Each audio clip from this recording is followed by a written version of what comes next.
Hey friends, Ash here with Gents, coming at you guys with the miniature haul unboxing first impression video. Today I've got Dolce Gabbana Love is Love, which is the newest light blue flanker. They do one of these pretty much every year for summer, and this is this year's. I've also got Gucci Guilty Eau de Parfum for men, and last but not least, Cartier Pasha De Cartier Parfum. So I'm gonna open up each one of these, spray them on, and let you guys know what I think about them, and we'll also take a quick look at the presentation. So let's jump into this.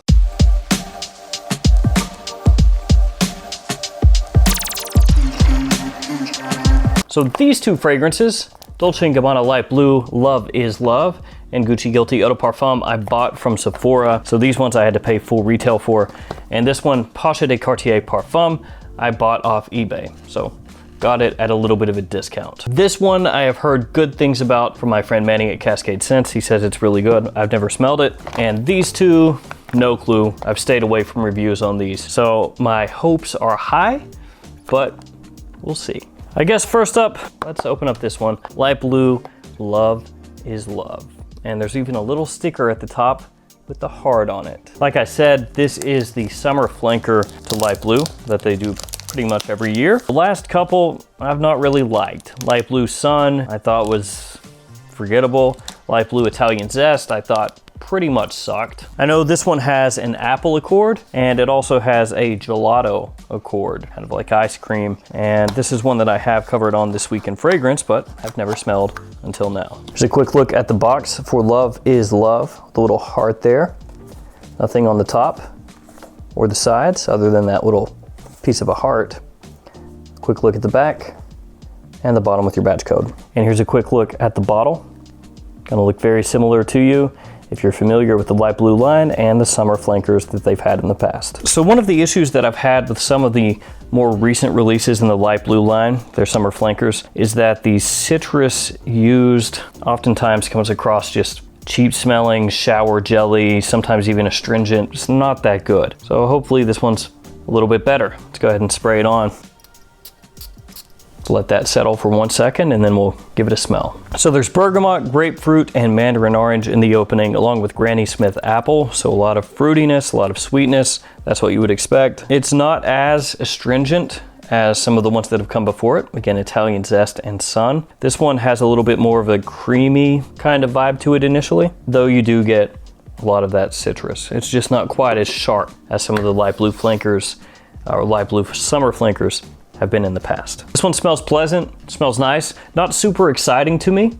The citrus smells nice, a little bit of apple in there is nice, creamy sweetness. Don't know if I'm really picking up the gelato or ice cream yet, but we're gonna let this one dry down a little bit, go to the other ones, then come back to it. Next up, let's open up this one, Gucci Guilty Eau de Parfum. The newest in the Gucci Guilty line, of course. And Gucci Guilty is a line that has not gotten a huge amount of love from the fragrance community in general. Like I was saying, Gucci Guilty doesn't get a huge amount of love from the fragrance community. It does do some things very well though.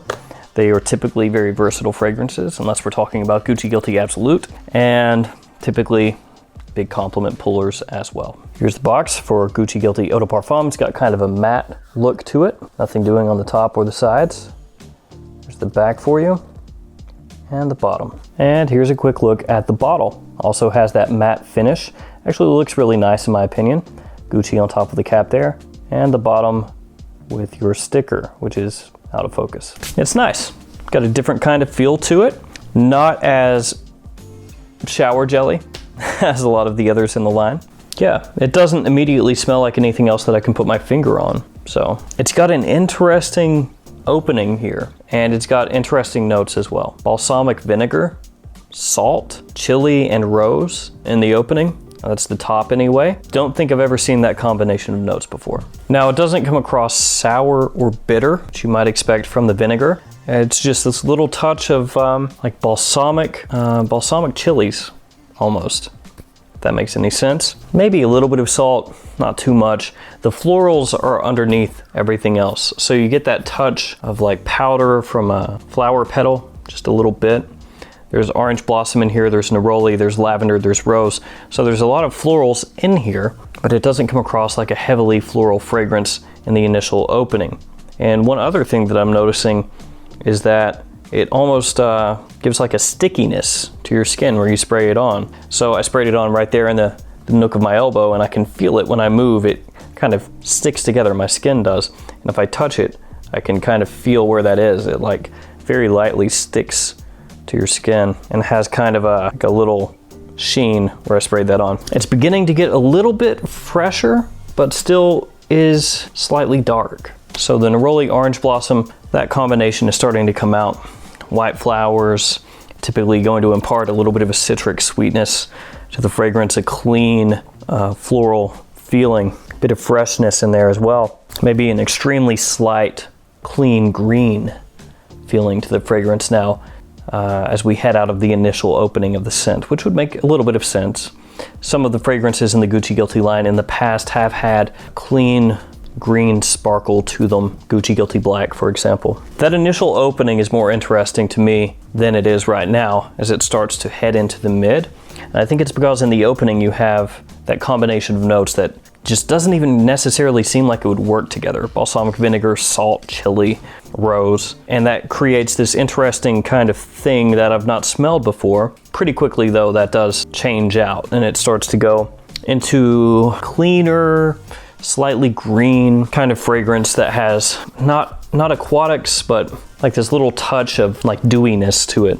I'm gonna let that dry down and we'll check out this one, Pasha De Cartier Parfum, and then go back through these fragrances one last time. And here's a look at that box for Pasha De Cartier Parfum. There's the top, nothing doing on the sides, a little bit of info on the back, and the bottom. And here's a quick look at the bottle for Pasha De Cartier Parfum, which I do believe this is supposed to resemble Cartier watches, the little dial on the side of the watch that you would turn. All right.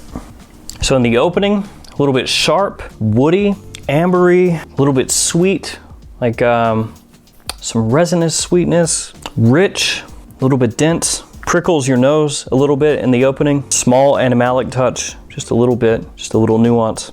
It's good. This is really nice. Yeah, this one's my favorite of the three so far. This is the most interesting of the bunch to me. This one has the most depth, the most richness. Not gonna be for everybody though. It is pretty heavily concentrated around notes that are going to have some depth to them, some darkness, richness. Not as much sweetness here, not as much to really, I don't know if take the edge off is the right word, but, or the right term. Strong, initially sharp, like I said. Sweet, slight booziness, slight animalic tones, and resins. It's good. Fall and wintertime fragrance for sure. Not springtime, not summertime. If this caught a little bit of hype from people that are really into fragrances, I could see that. I don't think it's the type of fragrance smelling it here that would necessarily be a big, mass appealing sort of fragrance. Now, I do think that it has appeal. I do think that it's a fragrance that is not necessarily hard to wear. Again, just initial impressions. But I think a lot of people who are maybe more casual would not be into it quite as much. It's got this really nice sweetness though that's settling in that wasn't there when I first sprayed it on. It's almost honeyed, like this honeyed sweetness that suddenly is just laid over top all the other notes. So that animalic kind of facet that I picked up initially faded away, replaced by this honeyed sweetness. It smells even better now. Much better. I like this. Yeah, this is my favorite so far. It's not close. We'll go ahead and work back through these fragrances now and see how they are now that they've settled down a little bit more from when we first sprayed them on. So we'll go to Dolce Gabbana Light Blue, Love is Love, Pour Homme. And being honest with you guys here, this is the one that I figured I would like the least of the bunch, just because Light Blue Sun didn't care for a huge amount. Light Blue Italian Zest I thought was sucky, not very good.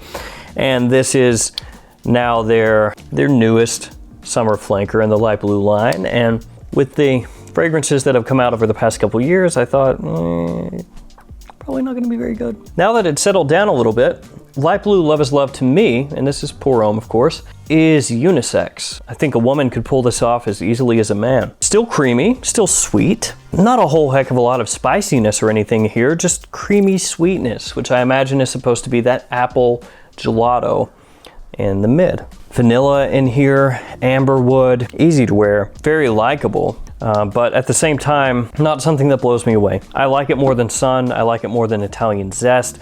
To me though, Love is Love, Pour Homme, is unisex here once you hit the mid. And with Sun and with Italian Zest, when I smell those, I would say, yeah, definitely more masculine, fresh, modern type scent. With this one though, very unisex and more creamy than it is bright or fresh. It's not like a big pop of citrus, like fresh, bright citrus juice or zest or anything like that. Creamy. That's more what this is. All right, let's go on to Guilty Eau de Parfum. It's like a lotion is what it smells like. Strange, yeah. It starts off much darker, starts to sag into orange blossom, neroli, lavender, fresher floral notes, and now it's gone into like a lotion type scent. Not suntan lotion either, but like skin lotion. Maybe a little bit of creaminess to this one as well, but a completely different type of creaminess as compared to Love is Love. Love is Love is creamy musks, vanilla, gelato, a little bit of apple, a little bit of fruity sweetness in there. This is more like a slightly floral skin lotion. I did not expect that at all. It's not bad. It's a departure from the others in the Gucci Guilty line. This makes no sense, but Guilty Eau de Parfum reminds me a little bit of the smell of some of the stores in Epcot in Disney World. If you go to the World Showcase and go through some of the different country stores over there, they have a lot of different fragrances, a lot of different products that you can buy from the different countries. And this smells a bit like a couple of those stores. Like when you walk through and there's different creams, different fragrances that have been sprayed. It's a little bit like that. I don't get cedar. I don't get patchouli yet. Those are both in the base of this fragrance. I get neither of those right now. I do not know what is giving it that lotion kind of vibe.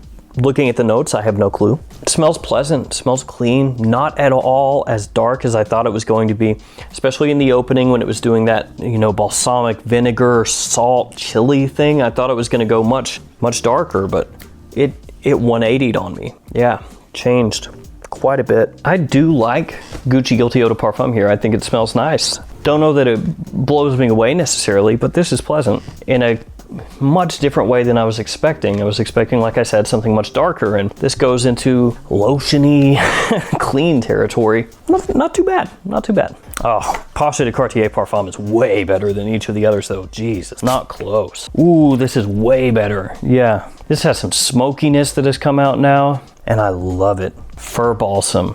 Just coming out now, making itself known. Wasn't there as much in the initial opening. Had that sharpness has died off. Had that honey that came in, that honey settled in, and now over top of that fir balsam, coming out smoky, woody, dry at the same time with a little bit of resinous sweetness in here. Ooh, this is good. Yeah, this is good, this is good. This annihilates the other two fragrances. Love is Love is like, it's okay. A little bit sweet, a little creamy, unisex, guy could wear it, girl could wear it, not too bad. Daytime casual, it's okay. Gucci Guilty Eau de Parfum. We're in Epcot in Disney World for some reason. I don't know why. Somebody's putting lotion on their skin next to fragrances that have been sprayed. Don't know what's going on there, but it's not a bad smell, it's pleasant. And then Pasha De Cartier Parfum is just like annihilated. Much better. Masculine, sophisticated, refined, with oomph, with power at the same time. Hashtag no weakness. Dry, woody, slightly animalic initially, and then honeyed sweetness, and then smoke and fir balsam, labdanum, benzoin, little bit of sandalwood. Yeah, this is good. This is good stuff. That's the one. Of these three, that's the one. If I could only keep one, it's not even close. Don't have to think about it.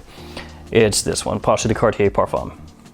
Yeah, this is good stuff. If you like those fall and winter time fragrance, a little bit of resins, a little bit of smoke, woods, a little sweetness, a little patchouli coming out now. God, you gotta check this out. If you can get this for a discount, especially, like if this pops up at FragranceNet or Fragrance X, I paid, I believe, $60 for this one. Do not regret it a bit. I paid $60 for this. I bought these two at retail, and while these two are not really bad, the Pasha De Cartier at 60 is an infinitely better buy than these two at retail. All right, guys, it's gonna do it for me for these first impressions. I'll try to work through these and maybe wear them enough that I can do a proper review on them and then have that out sometime in the future. If you've smelled these, let me know in the comments below what you think about them. As always, thanks so much for hanging out with me today. Thanks for all your support. I'll see you tomorrow with another fragrance video. See you guys.